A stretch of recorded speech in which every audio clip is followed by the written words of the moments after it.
Entonces, este señor cultivó mucho lo que hoy conocemos como capacidades espirituales con esta señora. Hay algún material de ella en YouTube si quieren consultarlo. Eusapia Palladino. Eusapia Palladino era una de las médium italiana más reconocida de su época. Hacía cosas que verdaderamente sorprendían a todos. Materializaba cosas y él cuenta de varias sesiones de espiritismo que tuvo con esta señora donde sucedieron cosas que verdaderamente nosotros podemos decir paranormales. Así que con esta señora tuvo varios encuentros. Lo interesante de esto que conversando con un señor que voy a mantener su anonimato porque no me dio el permiso de decirlo, así que voy a mantener su anonimato, cuando él me cuenta el encuentro que tuvo, que le contó su mamá, que por supuesto era allegada a la familia Piria, cuando él tuvo el encuentro con Eusapia Palladino, quedó tan conmocionado que se la trajo a Uruguay. Así que se pudo codear con gente que era verdaderamente importante en la época. Y esa gente importante de la época era la que tenía acceso a lo que nosotros hoy consideramos los misterios. ¿Por qué? Porque tenía el dinero para poder viajar, porque tenía el dinero para poder conseguir libros que eran sumamente caros por el bagaje intelectual que tenía. Así que él hizo contacto con varios personajes y uno de ellos fue este. ¿Lo conocen? Cuando este señor me cuenta de que don Francisco Piria hizo contacto con el Padre Pío, verdaderamente dije, no te puedo creer. Sí, no solamente eso me dijo, me contó mi madre que el Padre Pío le enseñó a salir con su cuerpo astral. Bueno, el Padre Pío fue uno de los grandes alquimistas que tuvo la Iglesia Católica, uno de los grandes alquimistas que tuvo. Tenía todas las capacidades este señor, tenía una de las capacidades que se llaman de bilocación, estar en dos lugares al mismo tiempo, visto por muchas personas. Hasta el día de hoy se materializan sus milagros. Pero este señor tenía capacidades verdaderamente importantes, tenía la capacidad de realmente leer a la gente, ver a la gente. Tanto así que venía alguien y le decía, padre, ¿por qué? Y él le decía, vete de aquí que sé que me estás mintiendo. Y él contaba, incluso se cuenta en cuando se hablan de sus memorias, que él hizo un pacto con Dios y le pidió a Dios que le diera esos dones para poder ayudar a la gente. Entonces se dice que se le dio esos dones, pero no iba a poder ayudar a nadie que fuera consanguíneo. Entonces se dice que un día vino su padre, que estaba grave, y le dijo, hijo, cúrame. Y él le dijo, no puedo hacerlo, no puedo curar. Y esa fue como, entre comillas, para decir, su punto débil. No podía ayudar a aquellos que eran parte de su familia. Y este señor, para mi sorpresa, cuando me cuenta de que don Francisco Piria hizo contacto con el Padre Pío, me cuenta que el Padre Pío vino a Uruguay. Él se lo trajo a Uruguay.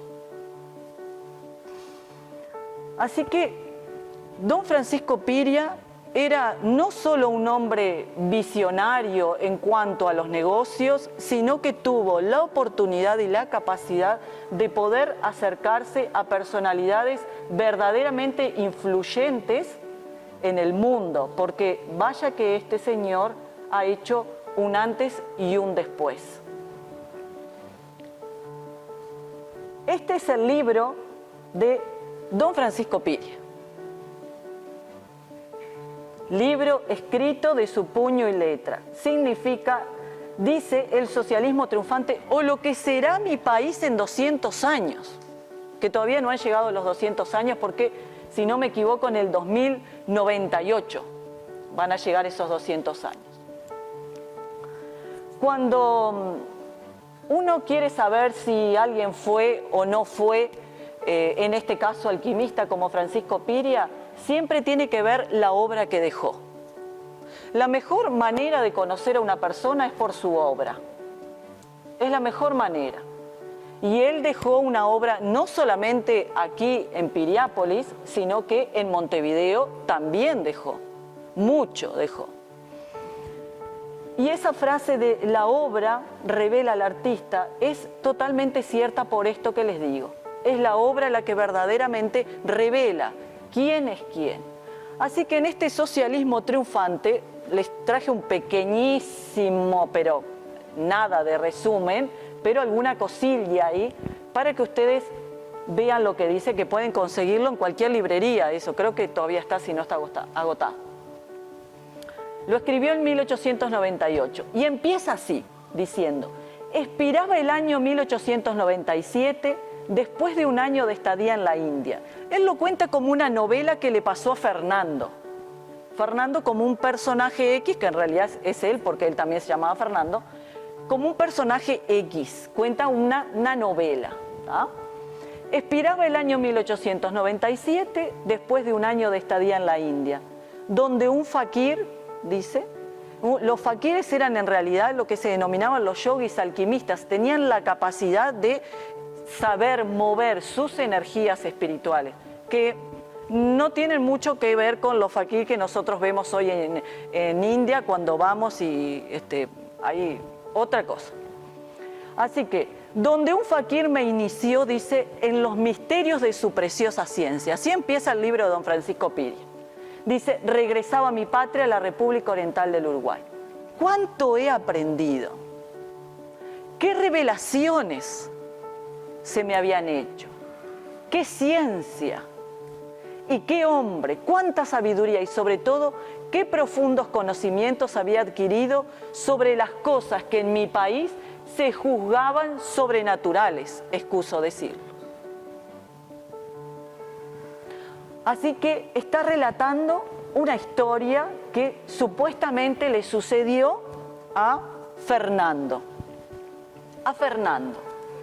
Así que los fakir eran los yogis alquimistas, lo que se dice en alquimia, alquimistas de la vía seca, porque son aquellos que utilizan sus energías psíquicas, espirituales, para poder mover sus energías y crecer espiritualmente. Así que él cuenta la historia que vive Fernando.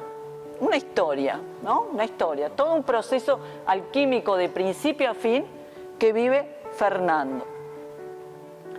Y él ahí cuenta lo que empieza a suceder después. Dice: preparé al efecto en una caja de cristal herméticamente cerrada con triple pared del mismo material. Ordené mis asuntos y procedí a la operación.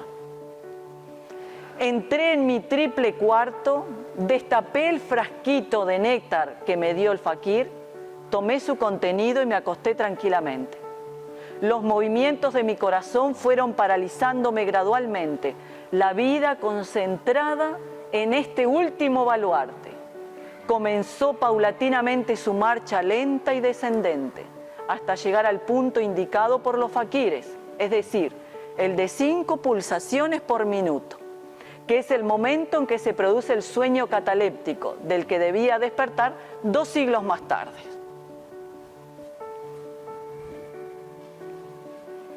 Él manda preparar una caja herméticamente cerrada, arregla todos sus asuntos con los abogados incluso le dicen: pero estás loco, ¿cómo vas a hacer eso? Que te vas a meter adentro. Él decide meterse adentro, toma ese elixir de la larga vida y se mete en esa caja. ¿Qué sucede después? Sucede que despierta 200 años después, en un Uruguay del futuro, siglo XXI. Él consideraba que el siglo XIX era el siglo de los hombres ignorantes y el siglo XXI iba a ser el siglo de los iluminados. Así que bueno, estaremos iluminados o iremos camino a eso, vaya uno a saber.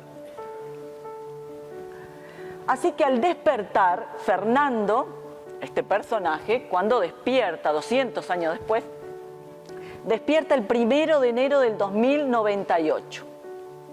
Ahí es cuando él despierta. Lo primero que hace cuando despierta, dice, qué lindo es el sol. ¿Ah? Él dice que ese lugar en Uruguay, ese Uruguay ya no se llama Uruguay, se llama Estado Cisplatino. Cisplatino, Estado Cisplatino. Así que es recibido por ancianos que lo levantan en brazos como si fuera un niño recién nacido. Porque ese Uruguay, en realidad, estaba gobernado, no tenía un presidente, sino que era gobernado por los más ancianos, ancianos sabios del lugar.